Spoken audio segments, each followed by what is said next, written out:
Hello everyone, welcome to our channel Love of Biology. Today we are going to learn about the proteins. So proteins actually these are the heteropolymers, macromolecules with higher molecular weight. So proteins functions are structural support. In structure they are present in the cell membrane along with lipids. Storage, they are used as a storage material. Transportation, cellular communications, movement and defense. Okay, so protein consists of one or more polypeptides, that is a long polymer chain. Then, what are the building blocks? They are amino acids. Polypeptides are polymers built from the same set of 20 amino acids are present, and those 20 are not the same, 20 different types of the amino acids are present, and the number may vary from one protein to the other protein molecule. So, why we are calling it as a polypeptide chain? Because of the peptide bonds in between the amino acids.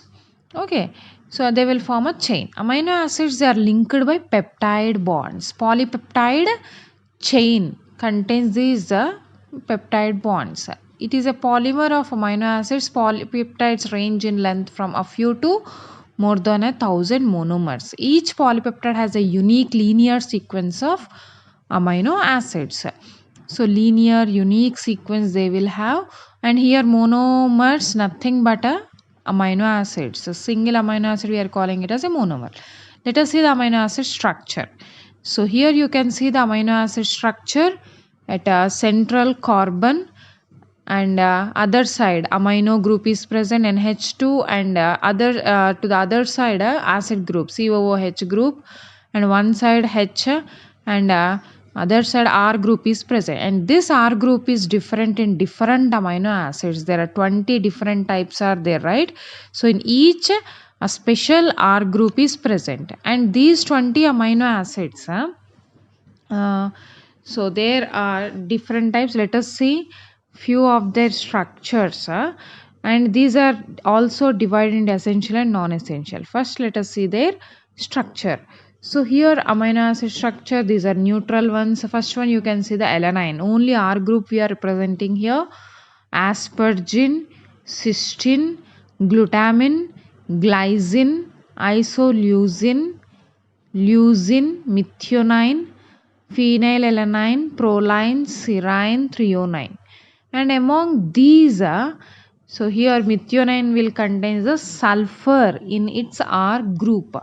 Along with the methionine, cysteine also contains the sulfur group. So these are the R chains of a few of the amino acids.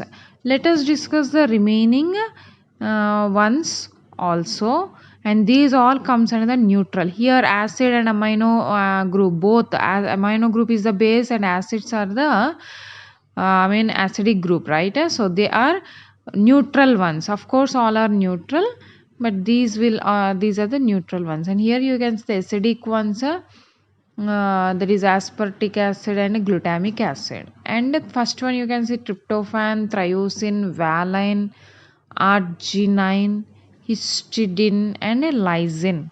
So these are the remaining amino acids. So completely how many are present? 20 amino acids are present. So different R groups we are representing here. Right, how many basic are there? 3. So because of the both acid and the basic group, we are calling amino acid as Zwitter ionic ones. Okay. So here essential amino acids we are presenting. What are essential amino acids? Among those 20, only these valine, leucine, isoleucine, phenylalanine, alanine, tryptophan, lysine, arginine, histidine, methionine and threonine. These are the essential. That means they are not synthesized in our body. We have to uptake these amino acids from the diet, and which are called as essential amino acids, remaining or non-essential ones. So let us see the 4 levels of protein structure. First, primary structure. What is this primary structure of a protein? It have a unique sequence, linear sequence of amino acids are present, so that is the primary structure. Okay, single chain linear structure. Here you can see the only one chain polypeptide chain amino acids, in between them peptide bond is present.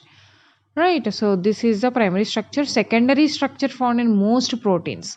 It consists of coils and folds in the polypeptide chain. So coils and folds are present, right? So these coils and folds of secondary structure are formed from the hydrogen bonds between the repeated constituents of the polypeptide backbone. Actually, the coiled ones we are calling them as alpha helix, and folded structure we are calling them as a beta pleated sheets. You can see them in the diagram also. So here in the secondary structure you can see the alpha helix, so only coiled ones. In between them hydrogen bonds are present due to the coiling one. Yes, in beta sheets also you can see the hydrogen bonds, but these are plate like structures, folded structure, not the helical one.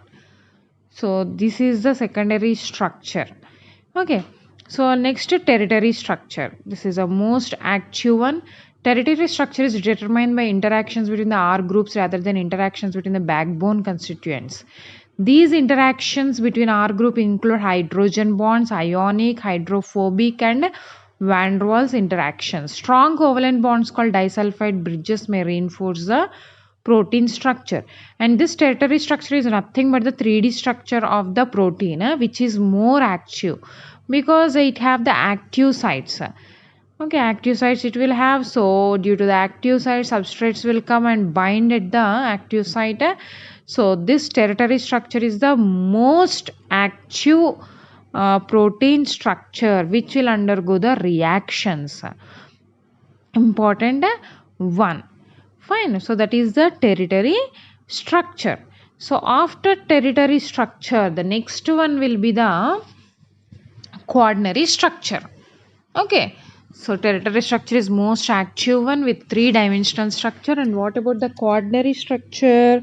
So if proteins contain more than one polypeptide chain, we are calling it as quaternary structure.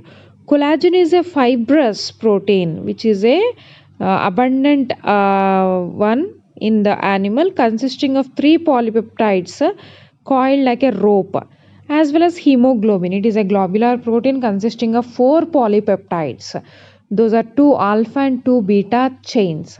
So that is the quaternary structure. You can see the quaternary structure, polypeptide chains, more than one polypeptide chain is present, we are calling them as a quaternary. Hemoglobin is the example which contains four chains, two alpha and two beta chains.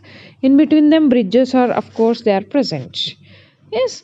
Next, factors which are affecting the protein function. Alternation in the pH, salt concentration, temperature, or other environmental factors can cause a protein to unravel. This loss of protein's native structure is called denaturation. A denatured protein is biologically inactive.